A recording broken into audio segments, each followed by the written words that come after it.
Hyderabad Mansoorabad division Sivaganga కాలనీలో దారుణం జరిగింది. 8 ఏళ్ల బాలుడిపై 15 వరకు కుక్కలు దాడి చేశాయి. వీధి సునకాల దాడికి గురైన బాలుడు ప్రేమ్చంద్కు మాటలు రావు. తీవ్రంగా గాయపడిన బాలుడిని వెంటనే ఫీవర్ ఆసుపత్రికి తరలించారు. అక్కడి నుంచి నీలోఫర్ ఆసుపత్రికి మెరుగైన వైద్యం కోసం తీసుకువెళ్లారు. సునకాలు ఉన్నాయని ఎన్నిసార్లు ఫిర్యాదు చేసినా అధికారులు స్పందించలేదని స్థానికులు ఆగ్రహం వ్యక్తం చేశారు.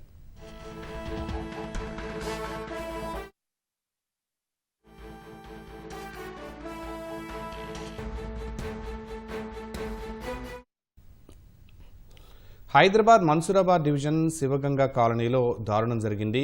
8 ఏళ్ల బాలుడిపై 15 వరకు కుక్కలు దాడి చేశాయి. వీధి సునకాల దాడికి గురైన బాలుడు ప్రేమ్చంద్కు మాటలు రావు. తీవ్రంగా గాయపడిన బాలుడిని వెంటనే ఫీవర్ ఆసుపత్రికి తరలించారు. అక్కడి నుంచి నీలోఫర్ ఆసుపత్రికి మెరుగైన వైద్యం కోసం తీసుకువెళ్లారు. సునకాలు ఉన్నాయని ఎన్నిసార్లు ఫిర్యాదు చేసినా అధికారులు స్పందించలేదని స్థానికులు ఆగ్రహం వ్యక్తం చేశారు.